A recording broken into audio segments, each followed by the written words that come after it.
ఎన్నాళ్లగానో ఎదురుచూస్తున్న పెండింగ్ బిల్లులకు తెలంగాణ ప్రజాప్రభుత్వం మోక్షం కల్పించింది. 10 లక్షల లోపు ఉన్న బిల్లుల్ని ఒకే విడతలో చెల్లించింది.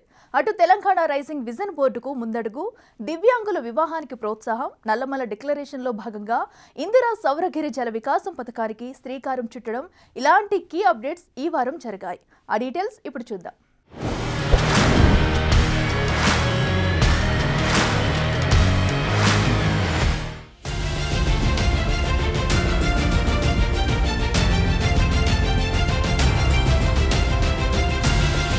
రాష్ట్ర ఆర్థిక పరిస్థితిపై భారం ఉన్నప్పటికీ ఒక్కో మెట్టు అధిగమిస్తున్న తెలంగాణ ప్రభుత్వం తాజాగా మరో ముందడుగు వేసింది. రాష్ట్రంలో పెండింగ్లో ఉన్న 9,900 బిల్లులను తెలంగాణ ప్రభుత్వం ఈ నెల 21న క్లియర్ చేసింది. 10 లక్షల రూపాయల లోపు ఉన్న బిల్లుల్ని ఒకే విడతలో చెల్లించింది. 2024 ఆగస్టు వరకు పెండింగ్లో ఉన్న బిల్స్కు ప్రాధాన్యమిచ్చింది. పంచాయతీలకు 153 కోట్లు, ఎస్డీఎఫ్ పనులకు మరో 85 కోట్ల రూపాయలను రిలీజ్ చేసింది.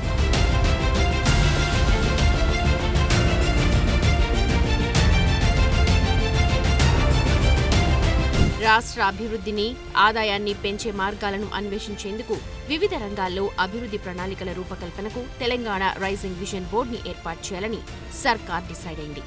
రాష్ట్రం $1 ట్రిలియన్ ఆర్థిక వ్యవస్థగా ఎదిగేలా, దేశ జీడీపీలో ప్రస్తుతమున్న రాష్ట్ర వాటాను మరింత పెంచేలా ప్రణాళికలు రూపొందిస్తోంది. భవిష్యత్ అంశాలే లక్ష్యంగా తెలంగాణ రైజింగ్ విజన్ బోర్డు పనిచేయబోతోంది.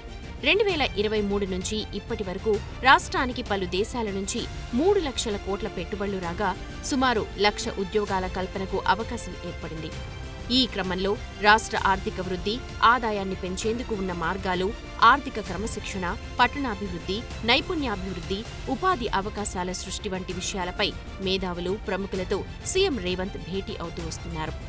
గతంలోనే ఆర్బీఐ మాజీ గవర్నర్ రఘురామరాజన్తో సమావేశమయ్యారు. తాజాగా ఎకానమిస్ట్, నోబెల్ అవార్డు గ్రహీత అభిజిత్ బెనర్జీతోనూ భేటీ అయ్యారు.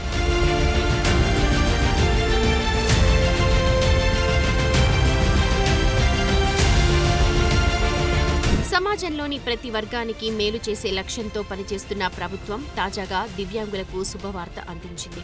దివ్యాంగులను వివాహం చేసుకునే వారికి ప్రభుత్వం ఇచ్చే ప్రోత్సాహకాల విషయంలో నిబంధనలను సడలించింది.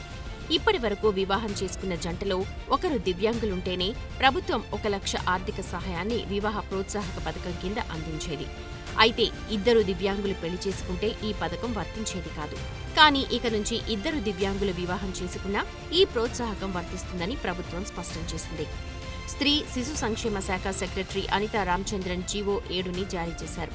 కాంగ్రెస్ ప్రభుత్వ నిర్ణయంతో దివ్యాంగులు పెళ్లి చేసుకుంటే కళ్యాణ లక్ష్మితో పాటు అదనంగా మరో ₹1,00,000 అందుతాయి. దీంతో ఈ అమౌంట్ వారి ఆర్థికాభివృద్ధికి తోడ్పడబోతోంది.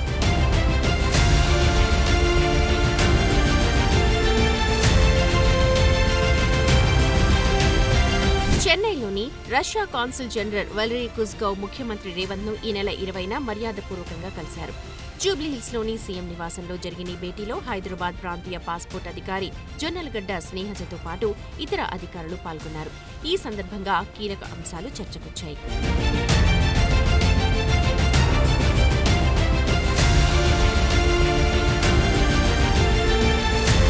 తెలంగాణలోని గిరిజనుల జీవితాల్లో వెలుగులు నింపే సరికొత్త పథకానికి సీఎం రేవంత్ రెడ్డి ఈ నెల 19న శ్రీకారం చుట్టారు.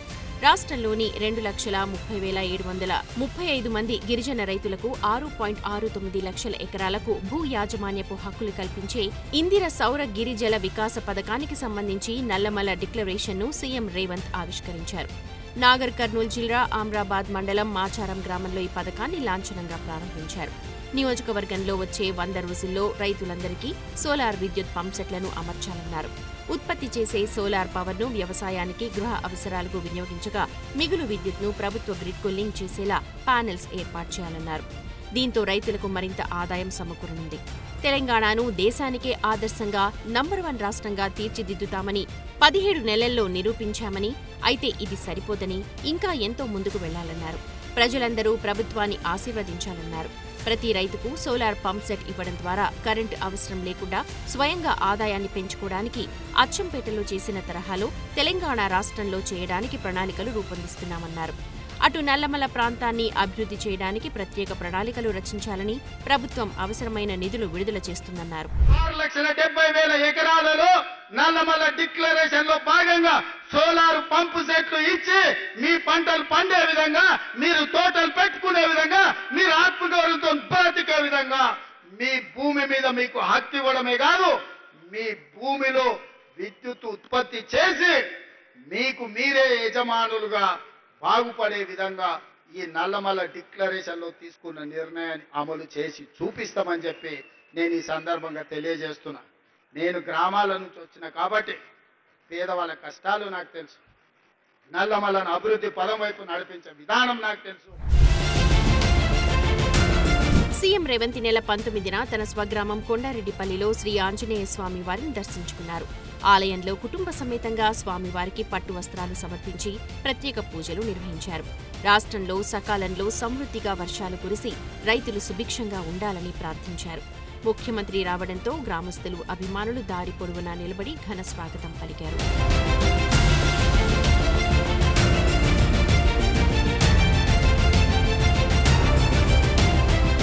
బియ్యం విదేశాలకు ఎగుమతి చేస్తూ ఆదాయం సమకూర్చుకుంటున్న తెలంగాణ ప్రభుత్వానికి మరో బూస్టప్ వచ్చింది. తెలంగాణ, ఫిలిప్పీన్స్ ప్రభుత్వాల మధ్య కీలక ఒప్పందం కుదిరింది. ఏటా 8 లక్షల మెట్రిక్ టన్నుల బియ్యాన్ని దిగుమతి చేసుకునేందుకు ఫిలిప్పీన్స్ అంగీకరించింది. ప్రాథమిక ఒప్పందంలో 1,00,000 టన్నుల బియ్యం దిగుమతికి అంగీకరించిన ఆ దేశం బియ్యం క్వాలిటీపై సంతృప్తి చెందిన తర్వాత వార్షిక ఒప్పందం చేసుకోవడంతో ఈ విషయంలో మరో ముందడుగు పడినట్లయింది. తెలంగాణ, ఫిలిప్పీన్స్ మధ్య జరిగిన ఎంఓయూ ప్రకారం ఇకపై ఏటా 8 లక్షల మెట్రిక్ టన్నుల బియ్యాన్ని ఎగుమతి చేయాల్సి ఉంటుంది. తెలంగాణ ప్రభుత్వం ఫిలిప్పీన్స్తో గత మార్చి నెలలో ఒప్పందం కుదుర్చుకుంది. రాష్ట్రంలో ఉత్పత్తయ్యే IR64, MTU 1010 రకాల బియ్యం ఎగుమతికి శ్రీకారం చుట్టింది. తొలి విడతలో 12,750 మెట్రిక్ టన్నులు, మలి విడతలో 10,000 టన్నుల బియ్యాన్ని సముద్ర మార్గంలో ఫిలిప్పీన్స్కు పంపించింది. మరో 6,000 టన్నుల బియ్యాన్ని జూన్ మొదటి వారంలో పంపనుంది. మన బియ్యం నాణ్యత బాగుండడంతో ఫిలిప్పీన్స్ అధ్యక్షుడు మార్కోస్ దిగుమతి చేసుకునేందుకు అంగీకరించారు. తెలంగాణ అన్నం రుచి చూసిన తర్వాతే ఆయన ఏటా 8 లక్షల మెట్రిక్ టన్నుల దిగుమతికి ఆమోదం తెలిపారు. బియ్యం ఎగుమతికి Aditya Birla company letter of credit ఇచ్చింది. తొలి విడతలో పంపిన బియ్యం బిల్లును కూడా ఫిలిప్పీన్స్ సర్కార్ చెల్లించింది.